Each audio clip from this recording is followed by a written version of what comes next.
you so much for joining me today. Even if you came to hear about Grenada, hopefully this session will still be interesting. I think this is actually a really nice space to be in because these green walls are very much giving me some healing, calming vibes. So I think it's a nice addition to talking about personal and collective well-being. So today, is it okay if I stay seated? Can everybody see and hear? Okay. Okay.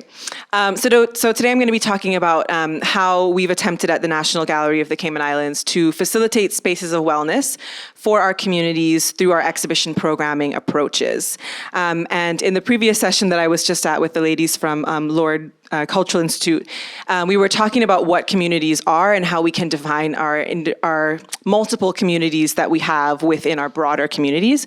So I think that's just something to keep in mind as we're talking today, that within a much broader community, there are multiple smaller groups that we have to be able to work with individually as well. So one of the things I think we've mentioned quite a few times throughout the conference has been that despite some of the barriers and perceptions about museums, museums remain some of the most trusted institutions globally. And by that, I mean that there's an assumption or an expectation that the stories that museums are telling matter and that people should listen to them. And I think that regardless of whether we're always deserving of that, there is a power that museums have and a responsibility that museums have to be of responsibility and value to the communities that we serve. And I mean that not only intellectually, but also as spaces where communities can find physical, spiritual, and emotional well-being.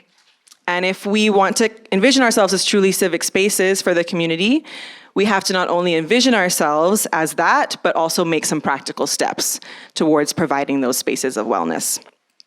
Last year at the virtual conference, I talked about our Art and Wellness program, which was developed largely in response to the pandemic, although seeds of that program had started to come up prior to 2020. So I wanted to just kind of recap that a little bit because I think the conversation about programming kind of stems from that and is a nice way to jump off from that. So I want to talk a little bit about that program just to give you a bit of a recap of it. So this was conceived as a holistic program approaching community wellness through things like free yoga classes, nutrition workshops, meditations within the gallery space, and conversation-based healing circles, and a variety of other different types of wellness events. And that might seem like a bit of a strange offering to have in a museum space, but I think many of us have very personal experience with the catharsis and the validation and the emotional engagement that art can really bring to us and evoke in us. So actually, really, what better place and what better marriage than art and wellness? So now I want to talk a little bit about the programming aspect of that. So I think it's good to start first with talking about Nasaria Sakuchelet's work before I talk about the exhibition. And for me, a good entry point to the show is this video installation, which was called Unbeing. And I don't have a full video of it here, but to kind of paint a picture in your mind. So imagine a beach, and there's a woman, she's dressed in her floral house coat. She has on a woven hat made of silver thatch palm, which is the national tree of the Cayman Islands, and a very common material for making utilitarian objects throughout our history and our heritage. And she's slowly circling a tree. And in her hand, she has this broom of bundled rosemary. The scientific name for it is Croton linearis, but in Cayman, we call it rosemary. And she uses that to sweep away her footprints. She kind of occasionally stops to wipe some sweat from her brow, maybe take a breath, but she repeats that process of circling over and over and over again, sort of ad infinitum. And so Unbeing really explores this attempt to erase personal and collective history and trauma, and it contemplates the futility of an effort that ultimately leaves all of us exhausted and directionless, right?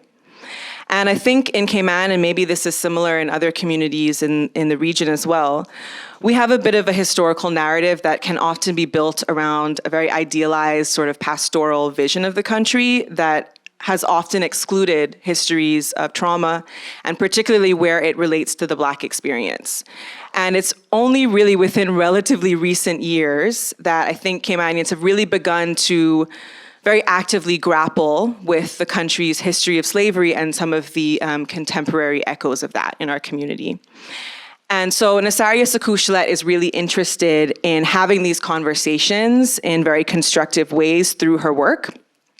And if I didn't mention already, she's a visual artist, but she's also a poet and a theater practitioner and an educator as well. And the poetry part will come back in later in our conversation. So I want to quote Nasaria here. She says, "My work is seeking to excavate things. I want to pull up that rug and sweep what's under there out. Those coals, things we don't always want to talk about. Mental health, the past of slavery, but also the amazing inheritance of Africa. I want to talk about things that people are slightly uncomfortable with, because right now in the world, in almost every part of the world, there's something happening that people don't want to talk about. And we never seem to learn the lesson that if we don't look at it, we'll continue to make those mistakes, and we're just holding all of that stuff in. All the coals are still in the fire. Even if we ignore them, they're not going out." So Nasaria is really interested in these evaded topics. Some of them you mentioned earlier, so the history of enslavement, ongoing racial disparity, the role of women in our communities, the space that mental health is occupying, and the loss of cultural heritage, both tangible and intangible. She said that her art is really an effort to sort of hold the people that come to see it, provide a space of solace and comfort, and a space to challenge and have conversation. So you can imagine when we were developing the program for this show, I think we knew that approaching it from a space that was an expert learner model, where we were going to dictate all of the lessons to the audience, it just would not have worked. And I think if we're going to imagine ourselves as community-aligned museums more broadly, then, and obviously keeping in mind all of the conversations around the definitions of museums in mind, we have to commit to recognizing the need to be informed and co-create with our communities, and that's something we've talked about, I think, throughout the conference a lot. So the idea with this program was to kind of focus on the idea of conversation and dialogue and exchange, and really provide a platform for the public to meet themselves and also meet others and converse with others about these topics that go beyond just a one-on-one interaction with the canvas. So to talk about a couple of the events that we did, I'm going to skip over that one just in the interest of time. So the open mic sessions, as I mentioned, Nasaria is a poet herself, so we really wanted to honor that. Some of her written work was also included in the physical exhibition as well. And we wanted to provide a platform where people could share their voices in response to the work and all of the themes that it was grappling with. So we decided to have these open mic nights. And it was designed around a program of 4 to 5 scheduled readers. And that was kind of for 2 reasons. The first one being that many of these poets had networks that were beyond our reach. And so they could help to engage voices that we couldn't necessarily reach immediately. So it was almost like a partnership with the poets that then brought in many of their communities to come to this event and share their voices and their thoughts on these topics. And then it was also for a bit of a practical logistical reason to kind of break the ice. Because if you ask people to come to an open mic and you're all sitting in a room like this and I say, "Hi, anyone want to share?" Like crickets, right? Nobody's going to get up immediately, particularly if they are challenging conversations and you're sharing potentially very intimate work that you've written that might be quite soul-bearing, right? So having those 4 to 5 poets to really anchor that event, I think, helped a lot. We also had a lot of breaks throughout the event, and this was not a model that we came up with. I had seen some other open mic events within our community and outside of our community that had done a model like this. So we had little breaks where people would stop, they would get some complimentary wine and some food, and that gave a nice, very organic opportunity for people to have breaks from the emotional sensations that they were feeling, but also for them to have conversation with each other within the space. And after each break, I think we saw more and more people get up to share their work because they were breaking down barriers between each other. They were having conversation in those breaks. They were maybe feeling inspired and coming up with something on the cuff that they wanted to say. We had poets who had never shared their work in public before get up and share something. We had people who had maybe not shared for many years get up and share some work. And then we also had one poet who couldn't physically be with us, so we played a recording of her work as well, because we wanted to make sure that we still had her voice included. So the digital element really was a great addition to that. There was a lot of emotional outpouring at the event. It felt a little bit heavy and intense sometimes, and the timing of it actually was interesting because 2 historic buildings in Cayman had just been demolished, and there was quite a lot of public emotion about that. And so it came at an interesting time. I think people were looking for a space where they could really have that release to talk about what they were feeling. And Nasaria's work building into that quite a bit. Following the event, we actually reached out to all of the poets, those who were scheduled and the ones who just got up to read off the cuff, to get a transcribed copy of their piece so that we could share those on the website, and that conversation could live beyond the one event. There wasn't a requirement to share the work, so we wanted to make sure that we were honoring that if people got up and they were emotional in that moment and they wanted to keep that to that moment, they could have that for themselves. There wasn't a requirement to share anything. So that was the open mic poetry nights. And actually, it was so popular that we hosted another one. We initially thought that we were going to do one event, and we put out some chairs kind of coffee house style around a mic, and ended up having to add a bunch of extra chairs, which is why it kind of goes back into the room like this. So yeah, they were really successful, I think. The rag rug workshop. So rag rugs, if people, does anyone have rag rugs like this in their cultures and communities? Yeah, where are you from? It was common in the LGBT communities where I worked for a few years. Great, yeah. Anyone else? I thought I saw another hand, yeah. You might call them scrap rugs. Scrap rugs, yeah. Yeah, so the rag rugs are made with usually recycled fabrics, and they are sort of woven into like a grid. So you could use like an old crocus bag like you see here. Nasaria will sometimes use metal grids in more of a contemporary way, but you can do it kind of with any sort of grid pattern. They're a traditional way of making rugs and mats. And Nasaria is really interested in using traditional techniques in her work, but sort of using them in new ways in her practice. So we had a lot of feedback from the community that they wanted more traditional arts workshops. So this was a great way to tie in Nasaria's work with giving the community something that they were asking for, which was this opportunity to learn actual techniques from their own heritage that many people feel separated from. But we wanted to do it again, connecting with Nasaria in a bit of a contemporary way. So we changed some of the grids. So they're a bit smaller than you would normally have for like a normal sized mat. We also asked the participants to bring fabrics that were that had meaning to them. So it could be a grandmother's shirt. It could be, a blanket that was important to them as a child. But fabrics that had specific emotional meaning attached to them. So they all created this together, and it became kind of a nice way to recreate crafting circles. So we have a long tradition throughout the Caribbean of gathering to do around a task, as it were, to tell stories. And I'm thinking of the making of rugs, but also the washing of clothes together. One of the installations in Nasaria's show was a series of bath pans that women would wash clothes in together and tell stories around, and talk about the objects that were in the pockets of the different clothes that they would wash and what stories those told.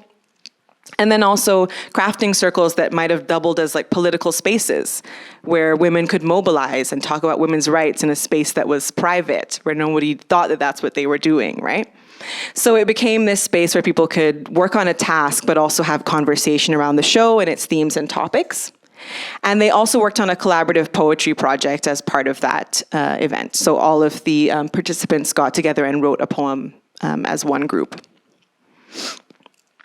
So another thing is, as we're talking about conversation, I think it's really important to also think about people whose voices are very often not heard or concealed. So we work really closely with individuals who are in rehabilitation or are currently incarcerated. because those aren't individuals who can come physically to the gallery and be part of those conversations, but they still deserve the same opportunities to be able to grapple with those ideas and to self-express and to form a sense of identity and community by engaging with the work and with us at the gallery. So we work with a couple of different institutions through our Art Haven program, Caribbean Haven, which is a substance abuse rehabilitation facility, and then our women's prison and our men's prison. So we did some collage projects as part of that program, looking at Nasaria's collage work and really working through themes of identity as well, and creating self-portraiture, which they were really responded well to. We also work with a lot of nonverbal individuals as well, because if we're talking about conversation, not everybody is having discussions like this, right? Some people are nonverbal. So through our Sunrise program, which works with adults with disabilities, we were able to, again, give opportunities for them to have spaces of identity and community without necessarily being able to verbally share their stories. And that's why art is so magical. There's a visual way for people to do that. One thing that Jess actually mentioned in your recording in Lord's presentation was that maintaining flexibility has been super important for us. As I said, we have so many different communities that we work with. So we want to kind of always have ways to modify and provide different access points to programming. So whether it's the open mic poetry nights, which are very verbal, or whether it's just doing a workshop, which is more about the visual aspect of it, or whether it's, there's a million different ways that we could do it. But we want to make sure that people are able to touch the different legs of wellness, right? And I guess I'm just going to close by saying that what it means to quantify or to measure what community and collective wellness is very difficult. And it will be, it is probably hard to ever answer that question, but it starts on very personal levels, I think. Working through long histories of trauma or even short histories of trauma is a very difficult and very personal thing. But if we can touch people on an individual basis, then hopefully as a community, we can find spaces where we can have more conversation together as well. So I think when we think about the power of museums, it's really the power and responsibility to listen and respond and to offer ourselves as museums as spaces, not just of intellectual discussion, but of emotional well-being as well. I think I'm gonna close there. I can talk a little bit. Thanks. Any questions? And thank you. I was just going to offer, actually, because I was going to ask you about how you're measuring success. The National Museum uses a technique called ORID. It's the ORID, everyone can Google it. And it is a great way of gathering data, where you're asking for testimonials about really good questions, like really simple too, but they're open-ended. And how did something land on you? If you were to miss this workshop, or you're getting people to describe their experience and finding questions to get those tease out. Really, how did it impact? And ultimately, I know for museums you do need to get grants, so using that technique might be useful for finding the language you need to show that it was successful. And is that mostly a virtual program, or is there a way to translate it for people who don't have digital access? Yeah, you can do it. We used ORID always, so it's either you can use it as an online kind of survey. You can also do it personally. People can handwrite the responses. You can type it up after, or you can just leave it as an online. But it's a nice way to kind of get those testimonials that you need to be able to help kind of direct your way. Yeah, perfect. Thank you. Yeah. For some of our programs, we do have sponsors. So we do sponsorship reports, and we will reach out to the different stakeholders. So people who are participants in the program. For instance, with the prison program, the administrative team there. So we do reach out to individual stakeholders for their feedback, but that's really good to know in terms of things like the poetry open mic nights, which don't necessarily have a report attached to them. Yeah. Any other questions? Other questions? Hi, I'm Heather Hodges from the Historic New Orleans Collection. Hi. I had a question about that. Can you share a little bit about the demographics of the people who participated in these events? Because I'm curious about, given the nature of the subjects that were discussed, if these were intended to be sort of cross-cultural, broader communications, events designed to engage the entire community, or were you directing your efforts at one particular community? Thank you. It's very interesting that every time we think that we're going to direct it at a specific group, it actually doesn't end up working that way. It tends to be much more organic with who actually comes. So when we first designed the open mic nights, we had actually thought that it would be for an audience in maybe their late 20s to sort of early 40s. So it was almost designed as like a youth poetry slam kind of thing. That was not really who we got at the event. We had a very wide range of ages because clearly there were many people who wanted to be able to voice their thoughts about this. So we have quite a range of demographics for the different programs. For the poetry event, like I mentioned, it was designed for a specific group that didn't end up really being that group. We have kids programming that we do. Those are specific age groups for the kids. So for our after school program, we have a 5 to 7 group and then an 8 to 10, et cetera, going up to 17. So those are more targeted groups that work on workshop projects that connect to the exhibitions. The Rag Rug workshop, we didn't have an age range in mind for that necessarily, but I think it was more approachable for adults. So it wasn't that we were closing it off to children because we probably could have modified it for kids, but it was promoted for adults more. And I mean, when I say adults, I mean, late teens up until senior years. Yeah, and actually I didn't really mention our seniors program much, but we do also have a program where we work with elder communities, and we're starting to expand the way that we reach out to them. So previously we've worked more on a district basis with the district committees for each group, but we're starting to reach out individually so that we can reach seniors who are more isolated and not part of current existing groups. I just have a curiosity about these images. You were talking about prisoners population in this image in particular, and I'm noticing that there are images from tourism, from magazines. What are they writing next to? What's the dynamic between the visual imagery and the narrative, the personal narrative? So we just provide scrap magazines, really. So it's their choice what they want to pull out of that and what they want to write with it. Yeah, so we don't necessarily direct that in a specific way. We just provide the images of Nasaria's work in terms of identity collages, give them the concept, and then they pull out what speaks to them. So for example, this picture here with the parrot in it, that's actually the national bird of the Cayman Islands. So it might be that person was identifying with that bird for many different reasons. They are very, those birds have very exuberant personalities. So maybe that was a reason. But yeah, it's quite self-directed from them. Yeah.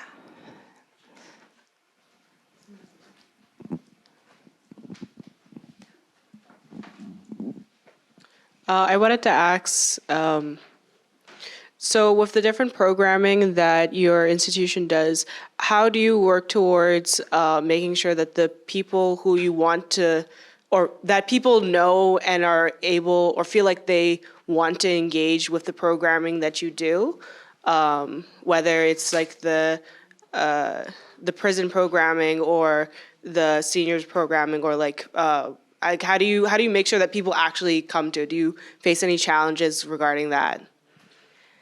It's so hard because it's different for every single group. And it's hard to guarantee that people will come, right?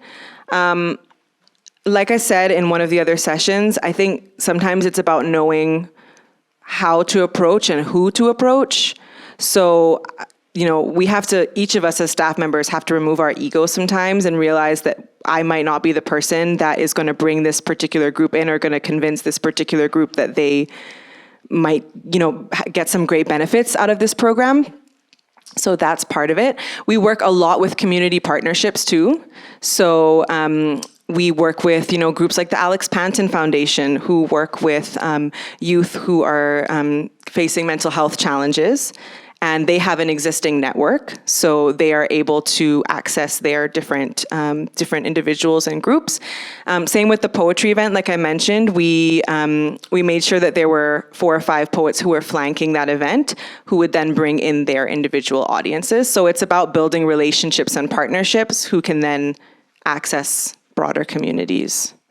But there's no way to guarantee that anybody will come, I think. It's kind of you hope for the best.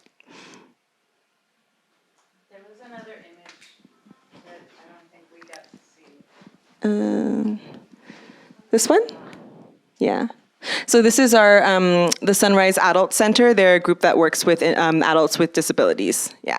So they come, right now they've been doing quarterly visits to the gallery, and they come and they do a tour of the show. And again, we make sure that we're modifying, and we have to modify a lot of times on an individual basis based on who's the person coming, because of course, 2 people with autism can be very different. So we have to make sure, and anybody, even people without, that don't have a disability, you have to modify on an individual basis. And then I think I didn't show this image as well. So this is in conversation series we did with some video interviews with the artist having conversation with different people in the community. So this is Christopher Williams, who is a scholar that works around Black history in the Cayman Islands and the history of enslavement. And then some individuals from the Wellness Center who are licensed therapists. And then this is Latoya, who she runs a foundation called Let Me Live that works with youth who are facing challenges, and it's a youth empowerment space. And those conversations were all done digitally, so that was part of our online initiative. Sarah Collins? No, that's Chelsea Walton. She's a therapist at the Wellness Center. Yeah. Yeah.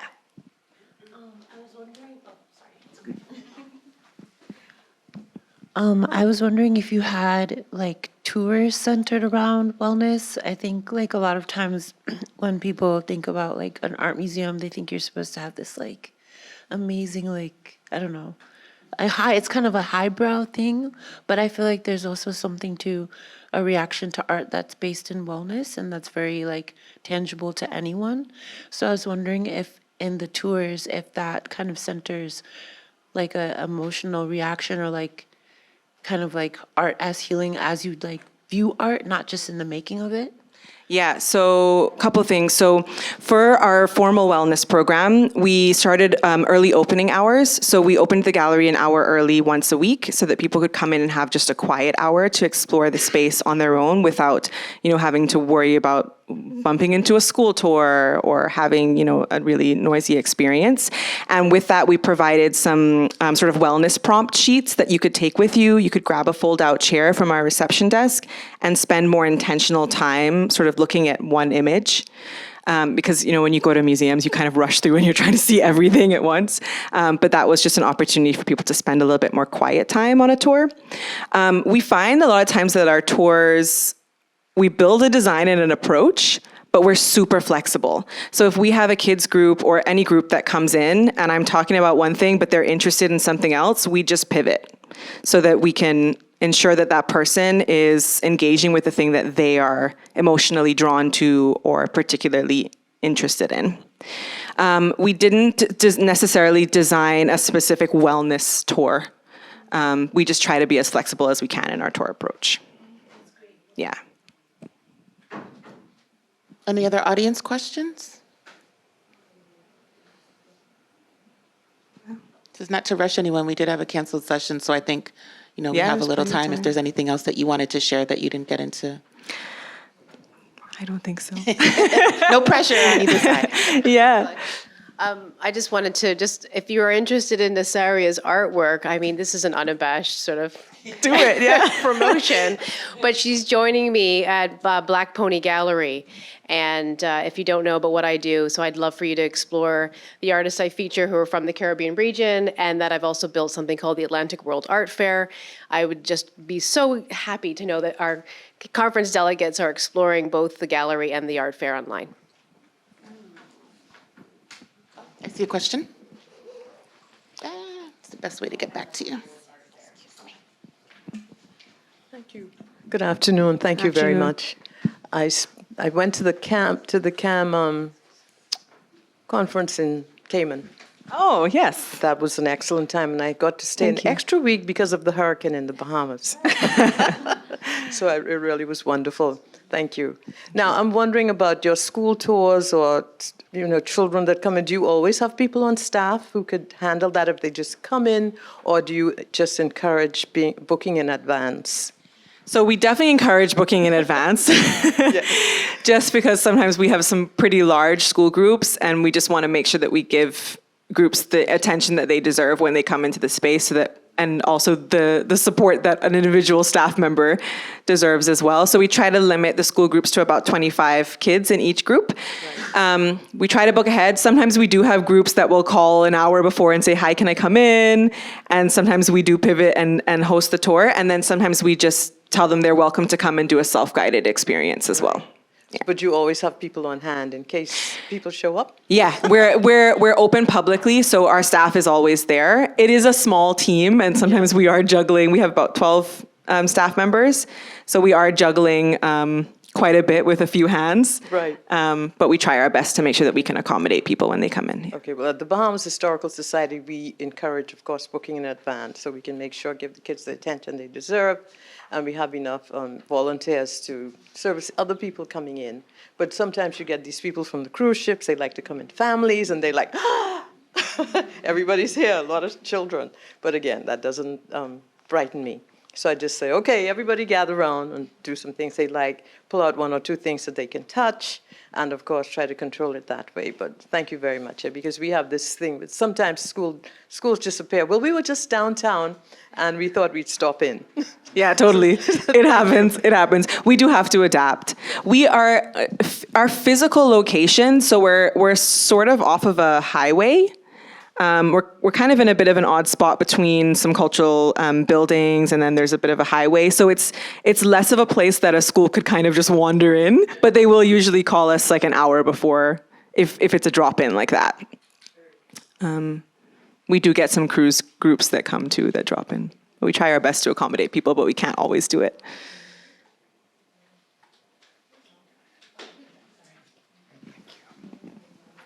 Thank you for your presentation, Maia. I thought I'd add on this subject of tours, we could maybe say something about the interpretive materials, because I think our audience here would like to hear perhaps about how that has evolved, sort of different techniques in terms of interpretive materials, maybe audio, QR codes, things like that are reaching people in different ways. Totally, yeah. So we have worksheets that I think is pretty common amongst many museum spaces. So we have worksheets for students, but then we also try to modify them for students with disabilities as well. So we work closely with Inclusion Cayman, which is a local foundation that support us on a lot of our programming.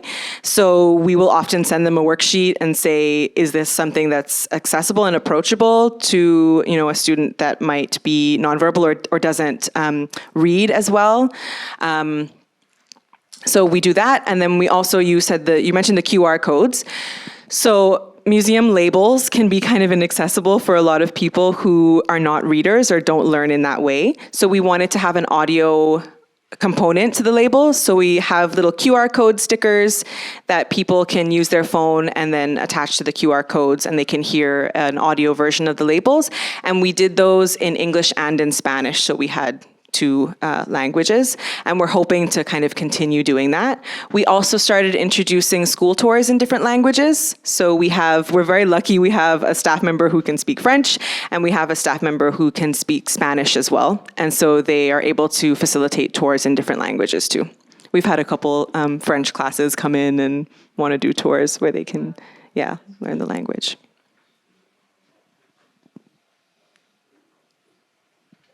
Oh, and I also should mention, we have the large text labels as well.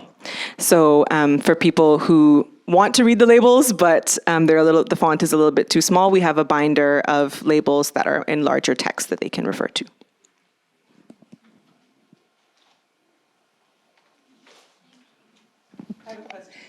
Yes. Here I come, Naomi.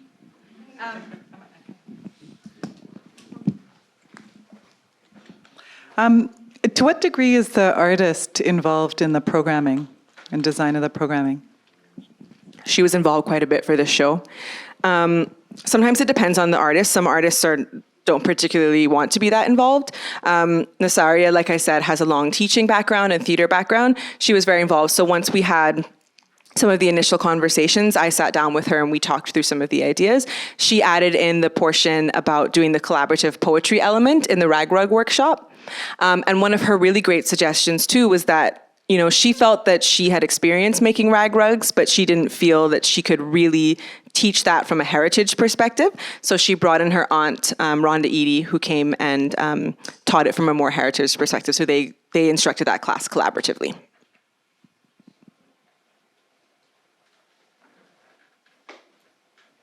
Any more questions? All right, if we can give a round of applause for Maia. Thank you.